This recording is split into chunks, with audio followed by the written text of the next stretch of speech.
കോൺഗ്രസ് വക്താവ് ശ്രീ രജനി സുന്നിത്താൻ. ഇവിടെ ഓരോരുത്തർക്കും അവരവരുടെ നിലപാടുകളുണ്ട്. അത് രാഷ്ട്രീയ കക്ഷികളായി കഴിഞ്ഞാലും വ്യക്തികളായി കഴിഞ്ഞാലും. ഇവിടെ ബി ഗോപാലകൃഷ്ണൻ BJPയുടെ നേതാവാണ്. അദ്ദേഹം പറഞ്ഞു വച്ചിരിക്കുന്നതിൽ ഒരുപാട് യാഥാർത്ഥ്യങ്ങളുണ്ട്. കാരണം 48% ഹിന്ദുക്കൾ അധിവസിക്കുന്ന ഒരു ഭൂപ്രദേശമാണ് ഗുരുവായൂർ. ആ ഗുരുവായൂരിലാണ് ഗുരുവായൂർ ക്ഷേത്രം നിലകൊള്ളുന്നത്. വിശ്വാസികളെ സംബന്ധിച്ചിടത്തോളം അത്രത്തോളം പ്രാധാന്യമുള്ള ഒരു ക്ഷേത്രം. ആ ക്ഷേത്രം അടക്കം ഉൾപ്പെടുന്ന നിയമസഭാ മണ്ഡലത്തിൽ ഒരു ഹിന്ദു വിശ്വാസിയായ അല്ലെങ്കിൽ ഒരു ഹിന്ദു നാമധാരിയായ ഒരു MLAയും നാളിതുവരെയായിട്ട് ഉണ്ടായിട്ടില്ല.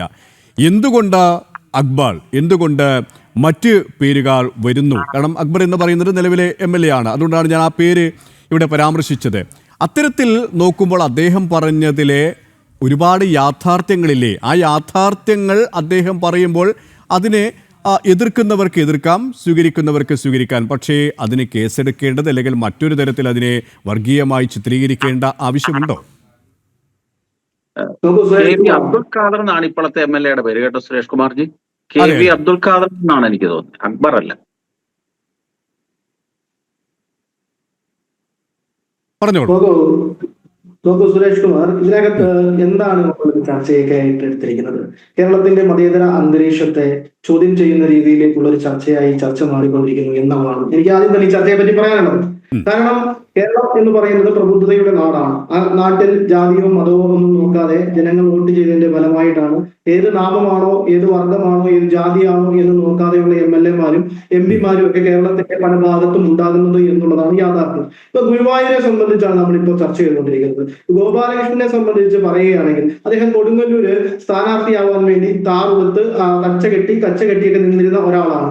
അദ്ദേഹത്തെ സംബന്ധിച്ച് A ക്ലാസ് മണ്ഡലമായ കൊടുങ്ങല്ലൂർ സ്ഥാനാർത്ഥിയായി വരാൻ എല്ലാവിധത്തിലുള്ള സജ്ജീകരണങ്ങളും ഒരുക്കി നിന്ന അയാളെ അദ്ദേഹത്തിനെ വളരെ പെട്ടെന്ന് തന്നെ BJPയുടെ എന്തോ ഒരു അഡ്ജസ്റ്റ്മെന്റിന്റെ ഭാഗമായിട്ട് അത് ഘടകകക്ഷിയായ 2020 പോവുകയും അവിടെ നിന്നും അദ്ദേഹത്തെ പറിച്ച് ഗുരുവായൂർ പോലെയുള്ള ഒരു മണ്ഡലത്തിലേക്ക് BJPയുടെ C ക്ലാസ് മണ്ഡലം പോലും ആവാത്ത ഒരു മണ്ഡലത്തിലേക്ക് അദ്ദേഹത്തിനെ കൊണ്ടെത്തിക്കുകയും ചെയ്യുന്നു. അപ്പോൾ അവിടെ ഒരു മീഡിയ അറ്റൻഷൻ കിട്ടാൻ വേണ്ടി വർഗീയപരമായിട്ടുള്ള ചീട്ടെടുക്കുക എന്നുള്ള ഉത്തമ ബോധ്യത്തോടു കൂടിയാണ് ഈ പറയുന്ന ഗോപാലകൃഷ്ണനെ പോലെയുള്ള ഒരാളെ ഈ പറയുന്ന ഒരു പ്രസ്താവനയുമായി വന്നിട്ടിരിക്കുന്നത്. ഗുരുവായൂർ ക്ഷേത്രം മാത്രമല്ലല്ലോ അവിടെ. അതുമായി ബന്ധപ്പെട്ട് നമ്മൾ പരിശോധിക്കുകയാണെങ്കിൽ ഗുരുവായൂർ ക്ഷേത്രം നിൽക്കുന്നത് ഒഴികെയുള്ള സ്ഥലങ്ങളെല്ലാം പരിശോധിച്ചാൽ എല്ലാവിധ മതങ്ങളും, അതായത് മുസ്ലിം കമ്മ്യൂണിറ്റിയുള്ളവരും ക്രിസ്ത്യൻ കമ്മ്യൂണിറ്റിയുള്ള എല്ലാവരും ചേർന്ന ഒരു നിയോജക മണ്ഡലമാണ് ആ നിയോജക മണ്ഡലം എന്നുള്ളതാണ് അതിന്റെ യാഥാർത്ഥ്യം.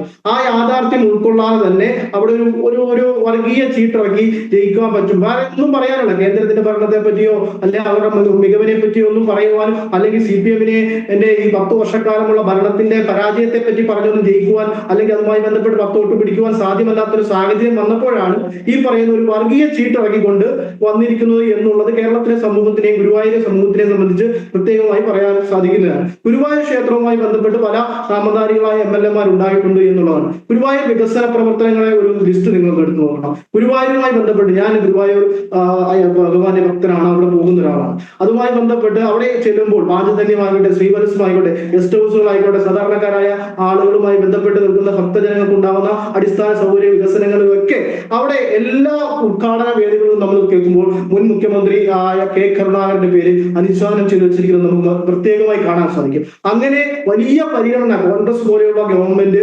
ഇരിക്കുമ്പോഴെല്ലാം വലിയ പരിഗണന കൊടുത്തുകൊണ്ട് ഗുരുവായൂർ ക്ഷേത്രത്തെ വലിയ രീതിയിൽ ഡെവലപ്പ് ആക്കുവാനുള്ള ശ്രമം നടത്തിയിട്ടുള്ള ഒരു പാർട്ടിയാണ് കോൺഗ്രസ് പ്രസ്ഥാനം എന്ന് പറയുന്നത്. അവിടെ ഒരു മുസ്ലിം MLA വന്നെന്ന് വെച്ചോ അല്ലെങ്കിൽ ക്രൈസ്തവ MLA വന്നെന്ന് വെച്ചോ എന്താണ് പ്രശ്നം? അവിടെ ഒരു പ്രശ്നവും ഉണ്ടാവത്തില്ല. അവിടുത്തെ അടിസ്ഥാനപരമായ വികസന പ്രവർത്തനങ്ങൾ നടക്കണം. ആ ക്ഷേത്രവുമായി ബന്ധപ്പെട്ട് വരുന്ന ഭക്തജനങ്ങൾക്ക് ആവലാതി കൂടാതെ ഭഗവാനെ കണ്ട് മടങ്ങുവാനുള്ള സൗകര്യങ്ങൾ ഉണ്ടാവണം. ആ അടിസ്ഥാന സൗകര്യങ്ങൾക്ക് ഊന്നൽ കൊടുക്കുവാൻ പറ്റുന്നത് ആരാണോ അവരാണ് അവിടെ വരേണ്ടത്. അതുമായി ബന്ധപ്പെട്ട് അവരുടെ നാമമോ അവരുടെ ജാതിയോ അവരുടെ മതമോ ഒക്കെയാണോ ഇന്ന് വിലയിരുത്തേണ്ടത്? അതൊന്നുമല്ലല്ലോ. ഇതൊരു വർഗീയ പരാമർശമാണ്. അദ്ദേഹത്തെ പോലെയുള്ള ഒരാൾ ആദ്യം തന്നെ ഈ പറയുന്ന പെരുമാറ്റച്ചട്ടങ്ങൾ, തിരഞ്ഞെടുപ്പുമായി ബന്ധപ്പെട്ടുള്ള പെരുമാറ്റച്ചട്ടങ്ങൾ എല്ലാം ലംഘിച്ചുകൊണ്ട് ക്ഷേത്രത്തേക്ക് ഉപയോഗിച്ചുകൊണ്ട് ഒരു PR വർക്ക്, അതായത് ഇലക്ഷൻ വർക്ക് നടത്തുവാൻ വേണ്ടി മാത്രം ചെയ്ത ഒരു പ്രവൃത്തിയാണ് ഈ പ്രവൃത്തി. ഇത് കേരളത്തിലെ ജനങ്ങൾ, ഭക്ത സമൂഹത്തിൽ നിൽക്കുന്ന ജനങ്ങൾ ഈ കേരളത്തിൽ